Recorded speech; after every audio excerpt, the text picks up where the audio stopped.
Ayodhya rape case में 12 वर्षीय पीड़िता के साथ दुष्कर्म में अब एक और खबर सामने आई है। जी हां, कहा जा रहा है कि बच्ची 12 वर्ष की जो बच्ची है जिसके साथ गैंगरेप हुआ है, मोइन खान और उसका सहयोगी राजू जेल में है।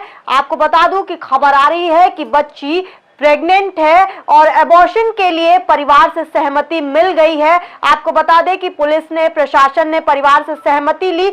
हालांकि अभी कोर्ट से सहमति लेनी बाकी है, लेकिन अभी बच्ची को लखनऊ में रेफर किया गया है। कहा जा रहा है कि एबॉर्शन बच्ची का कराया जाएगा और उसके बाद डीएनए टेस्ट भी किया जाएगा कि जो अपराधी हैं, जो जिनके ऊपर अपराध की श्रेणी में जो नाम रखे लिए गए हैं, उनसे डीएनए टेस्ट मैच कराया जाएगा ताकि जो ये केस है और स्ट्रांग होता नजर आए। जब अदालत में ये केस जाए तो बहुत पुख्ता सबूत के साथ प्रशासन और सरकार तैयार रहे। आपको बता दूं कि इस पूरे केस में योगी आदित्यनाथ बहुत तत्पर नजर आ रहे हैं। अब एक खबर ये भी है कि 2 दिन के दौरे पर योगी आदित्यनाथ अयोध्या में रहेंगे और बच्ची के साथ लगातार संपर्क बना हुआ है भाजपा सरकार का या फिर योगी आदित्यनाथ का। आपको बता दें कि जो महिला संगठन भी है वो लगातार बच्ची के संपर्क में है, उनको सहयोग देने की कोशिश, चाहे महिला संगठन हो या फिर हो सरकार, भाजपा, सब लोग मिलके समर्थन दे रहे हैं, सहयोग दे रहे हैं बच्ची को। लेकिन इस वक्त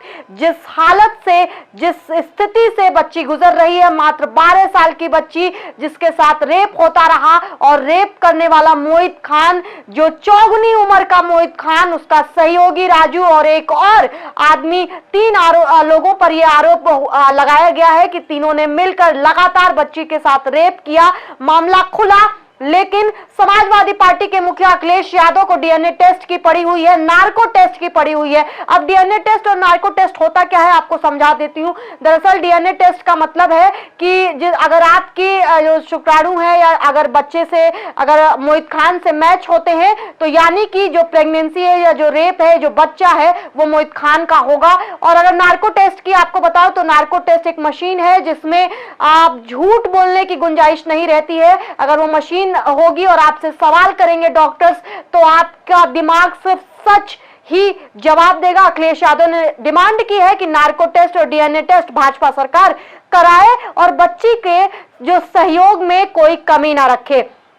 हालांकि भाजपा घेरती नजर आ रही है। भाजपा ने कहा है कि क्या अखिलेश यादव को पीड़िता के बयान पर यकीन नहीं है। पीड़िता जो मात्र 12 साल की है, जो इस तरीके के जघन्य अपराध से जूझ रही थी, एक लड़की जिसकी उम्र मात्र 12 साल है, अंडर एज है बच्ची, जिसका भविष्य, सुनहरा भविष्य हो सकता था, लेकिन उस बच्ची को इस तरीके के अपराध से गुजरना पड़ा है, जिसके साथ रेप होता है, प्रेगनेंसी की खबर आती है, एबॉर्शन होगा, अब डीएनए टेस्ट किया जाएगा।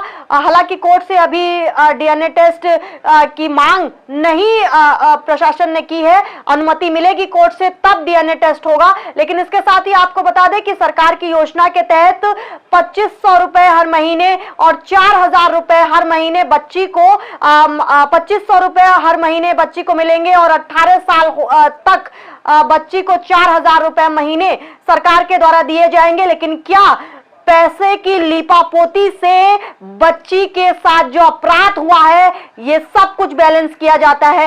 क्या जो नेता है, जो अयोध्या पहुंच रहे हैं, जो वो नेता, जो बड़े नेता कहलाए जाते हैं, चाहे समाजवादी पार्टी हो, चाहे भाजपा हो या फिर हो कांग्रेस, क्या इस बच्ची के साथ जो जघन्य अपराध हुआ है, इसमें राजनीतिक रोटियां सेकने की जगह कहीं बचती है? ये सवाल के साथ आपको छोड़े जा रही हूं, क्योंकि वो बच्ची जो मात्र 12 साल की है, जो अभी सपने देखना शुरू कर रही थी, जिसके साथ भविष्य था, हमारी और आपके घर की बच्ची, ये पहला मामला नहीं है कि इस तरीके के अंडर एज बच्ची के साथ इस तरीके के रेप, और वो भी गैंग रेप, ये जघन्य अपराध है। गैंग रेप जैसा मामला सामने आया है और अयोध्या में, जहां राम जन्मभूमि, जहां जनवरी में हम इस तरीके से कह रहे थे कि भगवान, यानी कि भगवान खुद स्वयं वहां स्थापित हो रहे हैं, राम राज्य आने की हम बात कर रहे थे, तो क्या 12 साल की बच्ची के साथ जघन्य अपराध को हम राम राज्य कहते हैं? इस सवाल के साथ छोड़े जा रही हूं। इस तरीके की हमने राम राज्य की अनुकल्पना अपने देश के लिए, उत्तर प्रदेश के लिए की थी।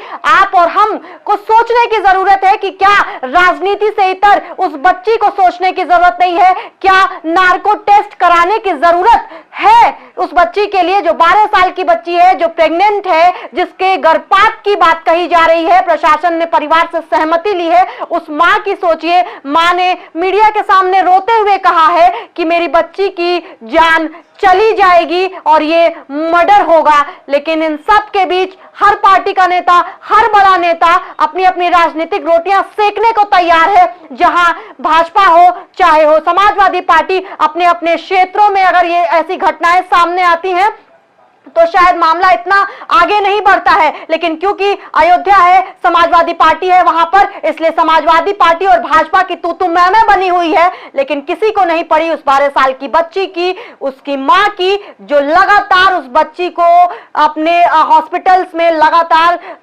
उसकी देखभाल कर रही है।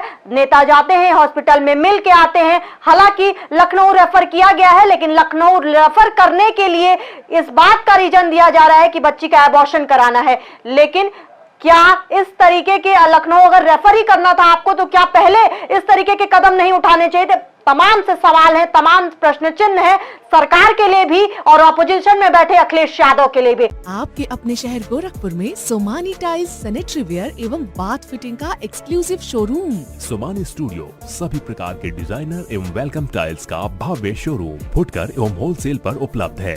एक बार अवश्य आएं। हमारा पता Ravi trading company, house number 885, Jatashankar Sindhi Dharamshala, Gorakhpur.